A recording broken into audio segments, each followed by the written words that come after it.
तो देखिए, बांग्लादेशी घुसपैठियों के खिलाफ लगातार देश भर में अभियान चल रहा है। जगह जगह, चाहे फिर वो लोकल पुलिस हो या एटीएस हो, मिलकर कार्रवाई कर रहे हैं। और ऐसे में जो रोहिंग्या बांग्लादेशी हैं, उनको पकड़ने का काम किया जा रहा है। उनकी कागजी कार्रवाई चल रही है, आधार कार्ड चेक किया जा रहा है, पैन कार्ड चेक किया जा रहा है, और ये भी पता लगाया जा रहा है कि आखिर वो दस्तावेज कहां से बनवाए गए हैं।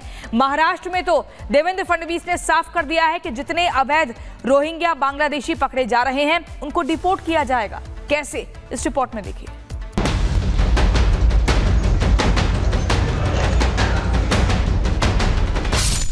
अवैध बांग्लादेशियों के खिलाफ एक्शन।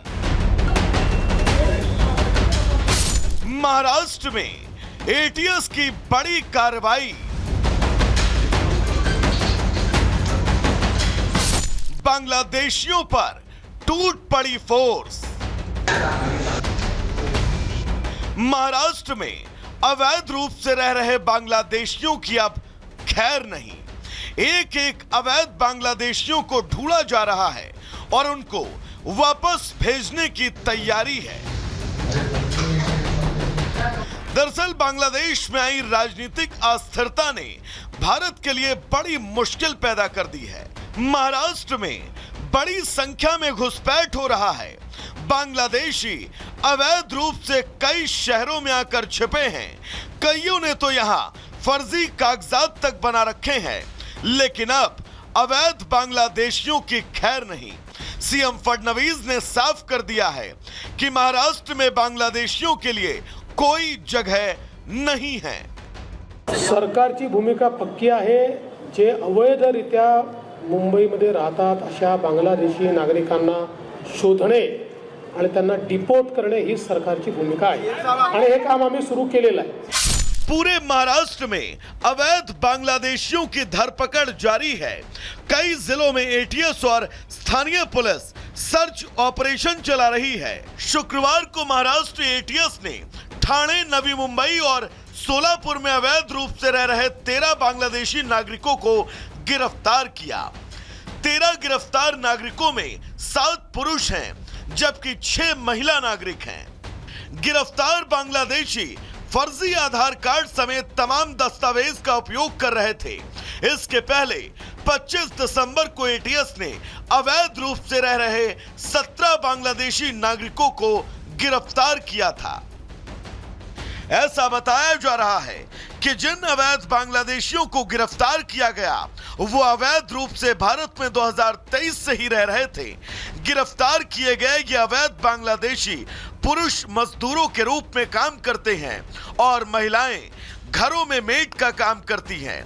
गिरफ्तार किए गए बांग्लादेशियों के खिलाफ विदेशी नागरिक अधिनियम 1946, पासपोर्ट अधिनियम 1950, पासपोर्ट अधिनियम 1967 के तहत अब तक विभिन्न पुलिस स्टेशनों में कुल 10 अपराध दर्ज किए गए हैं।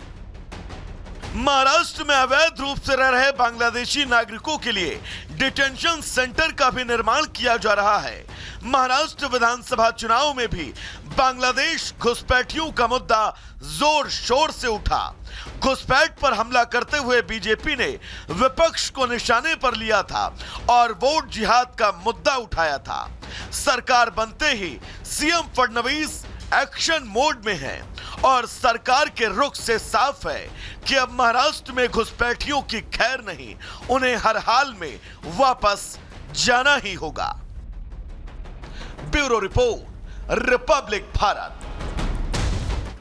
तो देखिए, अवैध घुसपैठ को लेकर के तमाम राज्यों में हम देख रहे हैं कि एक्शन तेज हो चुका है। चाहे हम बात दिल्ली की करें, असम की करें या महाराष्ट्र की करें, लेकिन खास तौर पर अब फडणवीस सरकार ने महाराष्ट्र में ये ऐलान कर दिया है कि अवैध जो प्रवासी है उनको लेकर के कोई भी सख्ती नहीं बरती, नहीं नरमी जी नहीं बरती जाएगी। बढ़ेंगे आगे और अब आपको कुछ डिटेल्स दे देते हैं।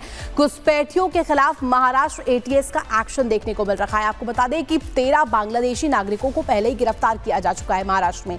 और इसके अलावा आपको बता दें कि अवैध अवैध घुसपैठ को लेकर के इस एक्शन की प्रणाली में आगे आपको बता दें कि 13 बांग्लादेशी नागरिकों में से 6 महिलाएं बताई जा रही हैं। इसके साथ ही साथ और आपको बता दें कि महाराष्ट्र में सीधे तौर पर यह साफ कर दिया गया है कि अवैध रोहिंग्या बांग्लादेशियों के खिलाफ लगातार ये एक्शन तेज रहेगा। अवैध तरीके से महाराष्ट्र में रह रहे बांग्लादेशियों के खिलाफ ये एक्शन है और आपको बता दें कि ठाणे, नवी मुंबई, सोलापुर में रह रहे घुसपैठियों को लेकर के लगातार जो एक्शन है वो देखने को मिल रहा है।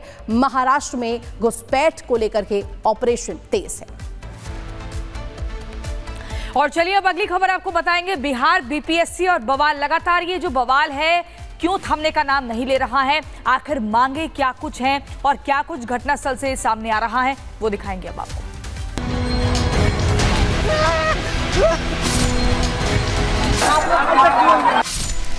इसको रद्द करने का कोई आधार नहीं बनता है। आयोग निर्णय ले चुका है। तो परीक्षा पर टक्कर बिहार में जमकर देखने को मिल रही है। देखिए, बीपीएससी की 70वीं प्रारंभिक परीक्षा जो रद्द करने की मांग है, अभ्यर्थी पिछले 15 दिनों से लगातार उठा रहे हैं।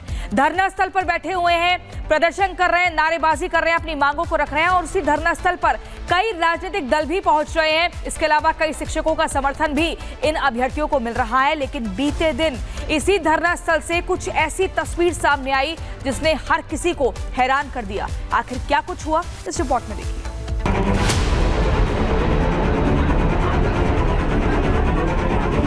मंच जो है राजनीति का मंच नहीं है।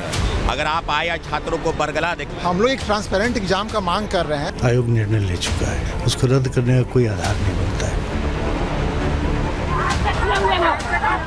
पटना के गर्दनीबाग में पिछले 15 दिनों से बीपीएससी कैंडिडेट्स का प्रदर्शन जारी है। छात्र परीक्षा कैंसिल करने की मांग पर डटे हैं, जबकि बीपीएससी भी परीक्षा कैंसिल नहीं करने की जिद पर। दोनों ही पक्ष अपने अपने दावों को सही ठहरा रहे हैं और पटना की सड़क अखाड़े में बदल गई है।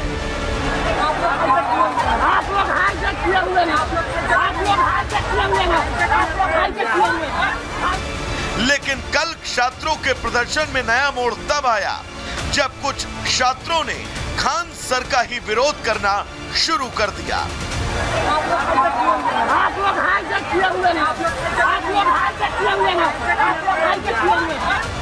बीपीएससी आंदोलन में बड़ा मोड़, खान सर पर आंदोलन हाईजैक करने का आरोप। अभ्यर्थियों के विरोध के बाद उल्टे पांव निकले। परीक्षा को रद्द करने की मांग पर अड़े अभ्यर्थियों के विरोध प्रदर्शन में शुक्रवार को एक बार फिर से खान सर पहुंचे, जहां एक ओर खान सर अभ्यर्थियों के हितों की बात करते हुए और उनके साथ खड़े रहने की बात करते दिखाई दिए, तो वहीं दूसरी ओर कुछ छात्र उनका ही विरोध करने लगे। विरोध प्रदर्शन के दौरान मौजूद छात्रों ने जब खान सर का विरोध किया तो खान सर को मंच छोड़कर जाना पड़ा। खान सर पर छात्रों ने आरोप लगाया कि वो सिर्फ अपना चेहरा चमकाने आते हैं, वो इस पूरे आंदोलन को हाईजैक करना चाहते हैं। उनके लिए सिर्फ पब्लिसिटी है, जिसकी वजह से वो दूसरी बार छात्रों के प्रदर्शन में पहुंचे हैं।